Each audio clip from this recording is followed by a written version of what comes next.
Oke, praktek untuk neck shoulder arm syndrome, saya sebut dengan istilah cervical syndrome atau cervical root syndrome. Saya bagi di dua permasalahan.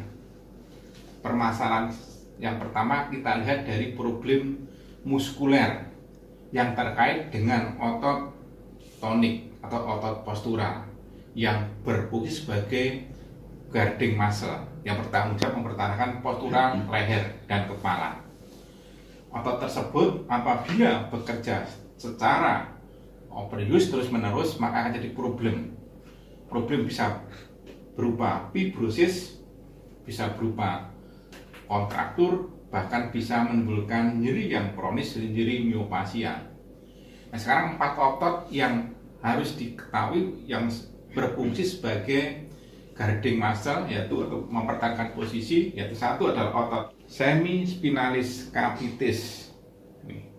Dari prosesus spinalis menuju ke occipitalis ada 3 bagian: semispinalis capitis dan semispinalis cervicalis dan semispinalis thoracalis. Otot ini berfungsi mempertahankan postural supaya tetap tegak dan bergerak ke arah ekstensi leher. Ini ototnya adalah ini semispinalis capitis, yang ini adalah otot semispinalis capitis ini. Ya. Nah, problem pada otot ini sering berdampak selain adanya fibrosis, maka bisa akan memberikan satu penekanan atau entrapment pada saraf occipitalis mayor, misalkan pada sisi kanan di sini. Maka nyeri berada di daerah lobus occipitalis, bisa muncul gangguan nyeri daerah occipitalis selain pada ototnya itu sendiri. Kemudian cara memberikan tes sangat saya tunjukkan untuk seperti ini, kelihatan dia akan ketegangan akan muncul sepanjang otot semispinalis capitis ini. Dia bisa mengeluh nyeri, bahkan nyeri bisa terjadi pada daerah lobus occipitalis di sini. Oke. Nah, kemudian otot yang kedua yang berfungsi sebagai guarding muscle adalah otot trapezius upper. Kalau di otot ini berfungsi sebagai membantu gerakan side flexi homolateral dan sedikit ke arah ekstensi. Jadi gini, ini gerakannya. Dan otot trapezius. Selain itu juga membantu gerakan elevasi dari bahu. Nah, upper trapezius. Problem pada otot trapezius dapat kita tes dengan cara saat dorong ke lateroventral, ini akan tarik otot upper trapezius, ini ototnya. Fibrosis atau nyeri yang sudah kronis pada otot upper trapezius akan memberikan gejala rujukan nyeri ke daerah temporalis dan bahkan ke mandibula, bahkan ke sisi parietalis. Ini adalah distribusi penjalanan gangguan sensibilitas pada leher terkait dengan cervical syndrome. Sedangkan otot yang ketiga adalah otot levator scapula, terletak di bawah otot trapezius, berfungsi sebagai gerakan membawa elevasi scapula. Ini juga merupakan otot bantu napas. Pada saat inspirasi, tarik napas, dia akan berbenah seperti ini. Relax. Lagi ini adalah otot bantu napas untuk levator scapula. Nah, kalau cara mendeteksinya ada problem atau tidak dengan menggerakkan hampir sama dengan upper trapezius, yaitu ke arah anterior sedikit, lateral plexus sedikit ke arah ventral, dan kali ini masih dihambat oleh otot trapezius upper. Maka fungsi trapezius dieliminasi seperti ini, maka ini dia yang menghambat adalah otot levator scapula. Dia punya origo pada bagian margo superior atau medialis dari scapula. Di sini, jika ada problem ketegangan atau spasme otot levator scapula yang dipicu oleh gangguan hiperfungsi atau overuse dari otot levator scapula ini, maka Kalau di sini ada titik tenderness pada margo medialis scapula, ini akan nyeri kalau dia gerak-gerik seperti ini. Dan ini biasanya kondisi ini banyak terjadi pada nyeri yang terkait dengan nociceptif, tapi sangat dipengaruhi oleh psikogenik. Orang yang mengalami gangguan ketegangan psikogenik, otot ini bekerja berlebihan sehingga tanpa sadar akan melakukan fibrosis, bantu napasnya akan kerja berlebihan, maka ditekannya akan nyeri pada otot levator scapula.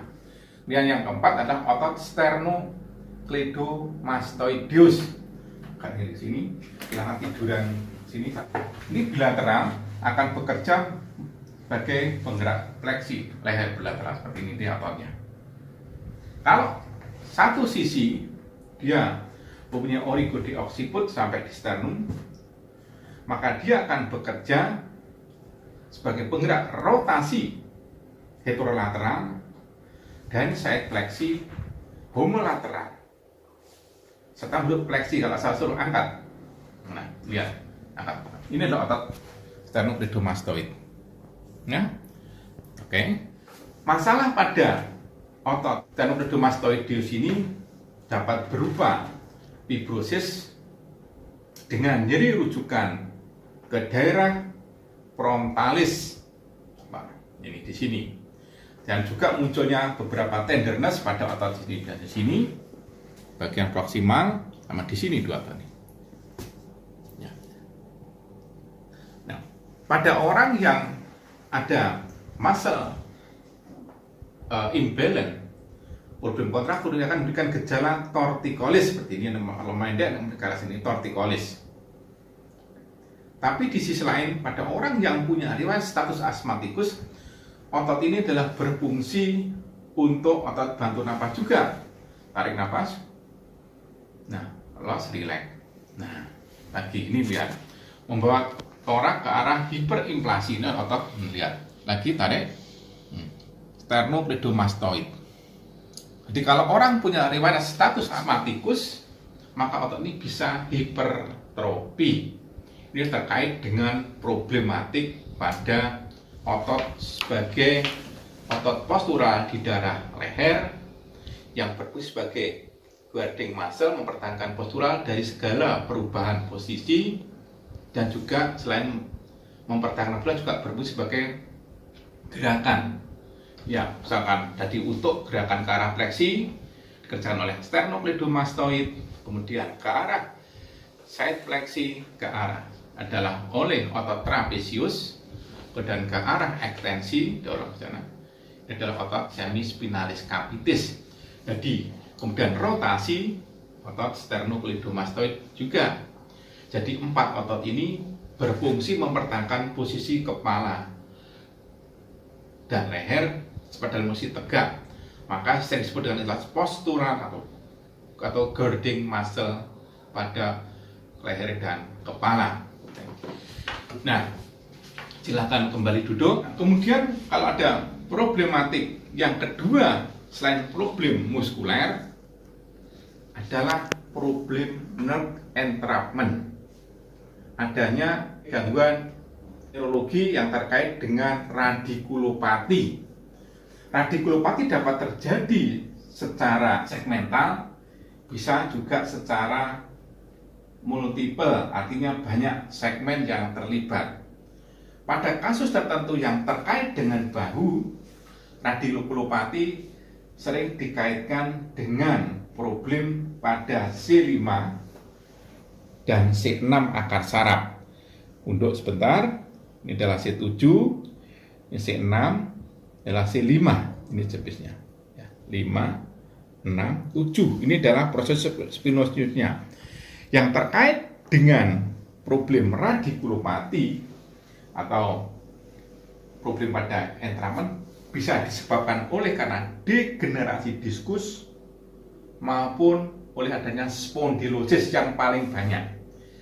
Pada bahasan ini saya tidak membahas secara spesifik, ini adalah pembelajaran umum yang terkait dengan radikulopati. Saya tidak bahas tentang segmental berdasarkan manipulasi pisio atau pisomanipulasi, tapi saya berdasarkan dari aspek secara umum yang terkait dengan bahu. dapat dilihat per segmen. Apabila ada gangguan pada segmentasi akar saraf, maka ada 3 gejala yang muncul. Pertama adalah dermatom, kemudian yang kedua adalah miotom, dan yang ketiga adalah refleks. Nah, untuk melihat tiap segmental ini, maka kita pelajari distribusi segmental dermatom dari C5, saraf 5 ini 7 ya, keluar dari cervical 4 dan cervical 5, ini ada akar saraf C5. Ini akan menuju dermatomnya adalah ke sisi lateral lengan atas. Ini adalah dermatomnya. Dapat saya tes dengan tes tajam tumpul dan gangguan sensibilitas sampai lengan atas sisi lateral. Ini adalah dermatomnya. Sedangkan miotomnya adalah distribusi segmental untuk menuju otot deltoid dan bicep. Di ini. Jadi kalau saya suruh dorong samping, ini mengalami kelemahan, atau saya barengkan seperti ini, dorong samping dulu, dorong samping, tekuk sikunya. Ini adalah tes untuk miotomnya C5. Sedangkan refleksnya dapat kita tes pada refleks tendo otot bicep. Ini tendo otot bicep. Refleks untuk C5 entrapment.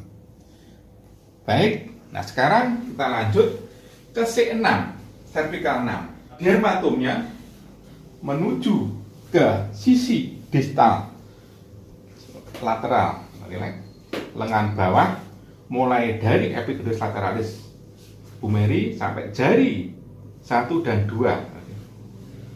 Nah, ini ya. Ini adalah daerah dermatomnya C6. Sedangkan distribusi miotom untuk C6 ini adalah menuju ke otot bicep. Ini sama nih yang C5 tekuk. Dan ke extensor digitorum atau carpi radialis ke sana. Kalau saya suruh tekuk dulu, tekuk sikunya. Dorong. Nah, ini tekuk, ini dorong. Ini dorong, stop, relax. Tahan aja dan ya. Atau seperti ini, tahan, nggak mau. Ini adalah C6, dorong sana, tahan. Ini adalah miotom dari C6. Oke. Dan refleksnya terjadi pada tendo brachioradialis. Tekuk. Ini, ya. Ini refleksnya. Radialis. Oke.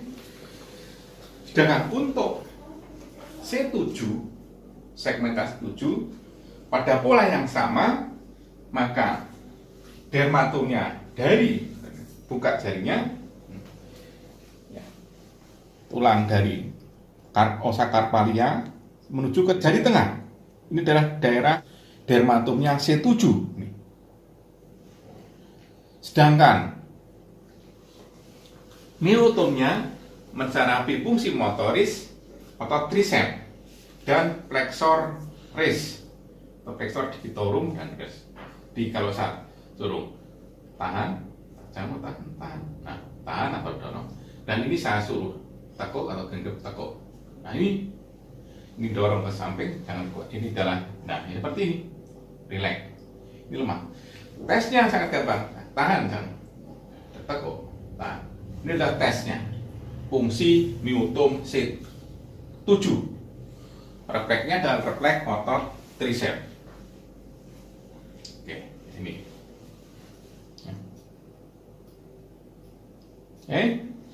Nah, kemudian masih yang terkait dengan daerah segmental, maka saya teruskan ke C8, keluar dari segmen C7 dan TH1. Ini punya distribusi dermatom ke sisi medial lengan bawah. Ini ya, lengan bawah, buka jarinya. Nah, ini. Jadi sini sampai jari kelima, dan keempat. Ini, ya. Jadi ini sepanjang, ya, dilihat, ya, distribusi dermatomnya. Ya. Sedangkan untuk fungsi motorisnya, ya, buka jarinya. Ini, ya. Ini adalah mensarapi abduksi jari-jari maksudnya. Dorong samping, buka jarinya. Ini adalah untuk C8. Sedangkan untuk satu lagi adalah TH1 keluar dari C8 dan TH1. Ini akan memberikan distribusi sensoris atau dermatom ke daerah lengan atas sisi medial. Paling dominan di sini. Ini adalah distribusi sensoris TH1.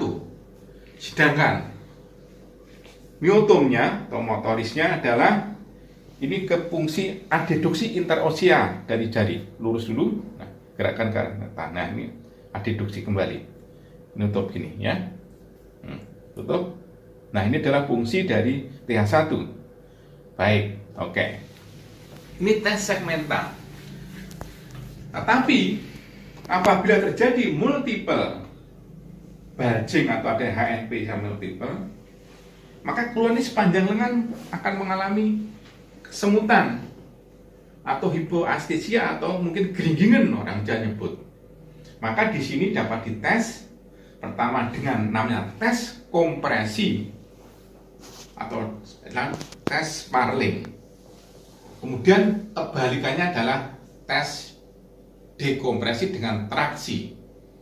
Untuk memastikan jelasnya, kalau saya berikan Sparling tes dengan posisi netral agak sedikit fleksi lehernya, kemudian saya tekan seperti ini.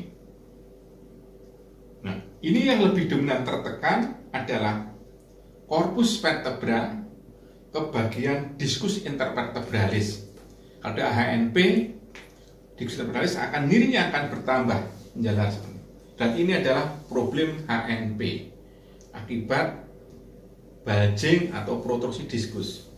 Dan tak balik, saya lakukan tes distraction, perlawanan nunduk seperti ini, ya. Saya bawa seperti ini. Nah, sedikit esensi, saya tarik ke proximal atau ke, ya, kranial. Ini akan berkurang keluhannya. Ini adalah dekompresi atau traksi. Nah, kemudian kalau saya paksakan sedikit agak balik sekarang ekstensi. Kalau sekarang ekstensi seperti ini, entrapenya tekan seperti ini. Ini kalau ada nyeri lebih banyak akibat entrapenya, akibat adanya spondylosis bisa, atau adanya osteopit pada sendi pasien. Tensi dan kapan dekompresi sama. Nah, sedangkan bisa juga pada tes Sparlingnya seperti saya agak miring seperti ini. Saya berikan tekanan kompresi. Ini banyak yang tertekan mengalami satu kompresi adalah sendi uncinatus atau uncinate joint. Artinya kalau ini terjadi, ini adanya seperti pada sendi processus uncinatus. Ya, ini adalah contoh tes yang terkait dengan gangguan radikulopati akibat adanya entrapan pada akar saraf, baik secara segmental maupun multiple. Masih terkait dengan leher berjalan nyeri, ada juga beberapa hal yang perlu diperlihatkan, yaitu kalau entrapannya bisa di akar saraf, bisa di sarafnya. Saraf yang di sekitar bahu itu apa saja? Dapat dianalisis secara berdasarkan gejala yang muncul. Pertama, setelah akar saraf membentuk plexus, maka plexus itu ada bagian skotnya yang bagian lateralis, ada yang ventralis, ada yang posterior. Dan ini yang bagian lateralis akan memberikan cabang berupa saraf aksilaris. Kalau aksilaris yang mengalami satu gangguan, maka aksilaris lebih banyak menuju ke otot deltoid. Deltoidnya bisa lemah dan bukan dibawa oleh saraf. Bukan bicara, saya tidak bicara dermatom lagi, tapi sensibilitas nervina. Aksilaris memberikan saraf motoris dan sensoris ke daerah otot deltoid. Maka sama kalau dia ada kelemahan seperti ini dan angkat, lemah sekali dan angkat, dia tidak mampu mengangkat. Kalau sangat lemah atau bahkan tidak mampu, kemungkinan adalah problem dari saraf aksilaris. Kausanya apa? Bisa orang yang pernah mengalami dislokasi atau benturan pada daerah aksilaris atau menggunakan kert yang sangat salah tumpuhan, menekan kert aksilaris, atau gerakan yang spontan mengalami bahu, itu bisa menghasilkan cedera pada nervus aksilaris terkait dengan bahu, problem aksilaris. Dan yang kedua, masih cabang saraf yang memberikan satu distribusi pada otot bisep. Ada orang yang nggak bisa nekuk ini ya, ini bukan segmen. Dan nyeri dan motornya otot bisep sama sekali cepat tekuk, kesulitan. Belum tentu problem segmentan, ini problem kelemahan atau cedera dari saraf muskulokutaneus. Karena sangat sederhana, tekuk sikunya. Terus tekuk. Nah, dia lemah, bahkan nggak bisa. Dan ada rasa nyeri, bahkan gangguan sensibilitas di daerah otot tersebut. Ini adalah problem dari saraf muskulokutaneus. Berikutnya adalah saraf thoracalis longus. Ini adalah memberikan keserapan pada otot stratus anterior. Fungsi motornya lebih dominan. Kalau terjadi kelemahan ini, waktu saya sarankan angkat bahu ke samping, skapulanya akan berputar keluar atau bentuk wing ke sisi lateral. Karena otot stratus anterior berfungsi untuk melekatkan skapula terhadap kosta ini, terhadap torak, ya. Dari sana, nah ini, dia akan angkat. Dia akan keluar, skapulanya adalah wing skapula.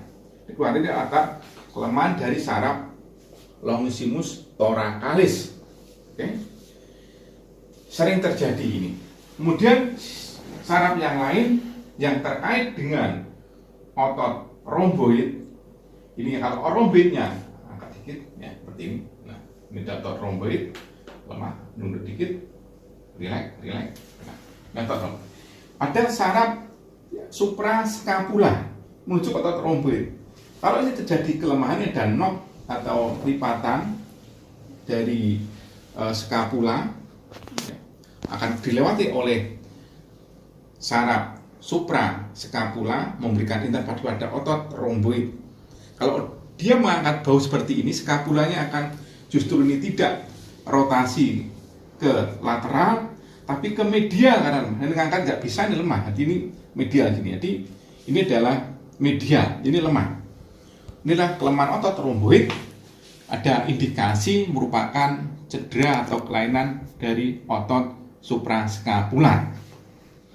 Satu lagi persarapan yang sebetulnya itu merupakan saraf aksesoris, spinal aksesoris keluar dari C7, yang merupakan bagian aksesoris nervus cranialis ke-11.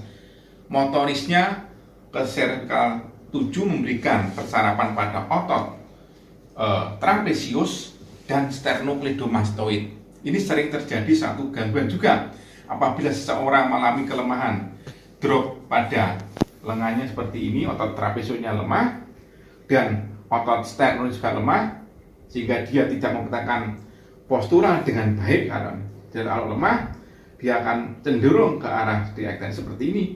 Ya, misalnya ini drop, ini adalah kelemahan atau cedera pada saraf kranial ke-11. Baik. Nah, kemudian masih ada satu hal yang terkait dengan gangguan nyeri pada neck dan shoulder. Selain problem akar saraf, problem saraf, ini adalah problem entrapment pada plexusnya.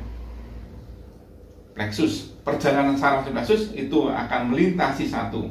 Setelah saraf menyatu untuk anyaman akan menuju ke lengan ini, maka akan terjadilah beberapa perjalanan plexus ya, setelah keluar akar saraf.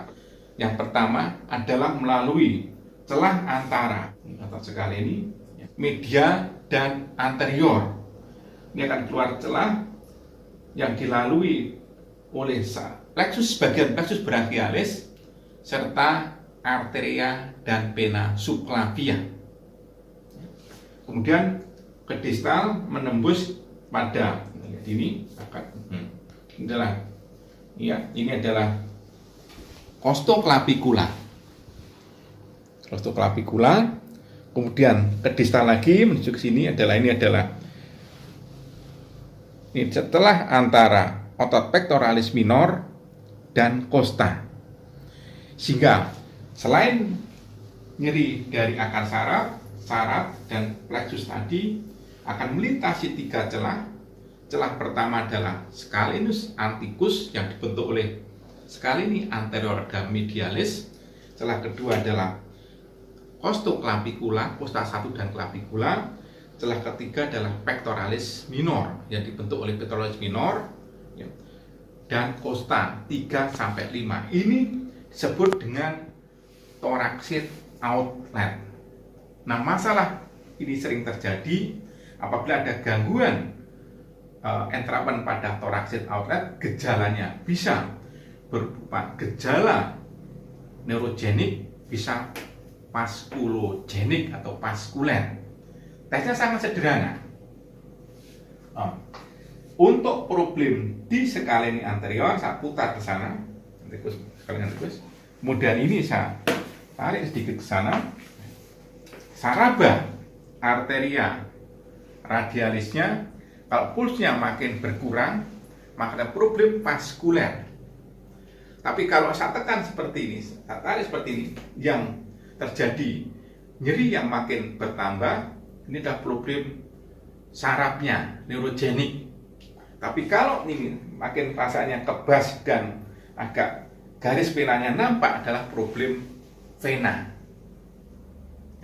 Ini adalah tes scaleninya. Dan tes yang untuk costoclavicular, saya buat ini adalah retraksi, depresi. Jadi saya ulang, retraksi, sedikit depresi, dan tekuk seperti ini. Genggam buka. Selama 30 detik dia akan mendengar gejala kesemutan. Ini adalah problem pada costoclavicular ya. Sedangkan yang terakhir, apabila dia tidur berbaring, diangkat lengannya ke sana, ke atas, ini ke sana. Jadi ada gejala kesemutan. Ini adalah problem dari otot pectoralis minor. Nah, 3 gejala ini disebut dengan thoracic outlet kompresi sindrom.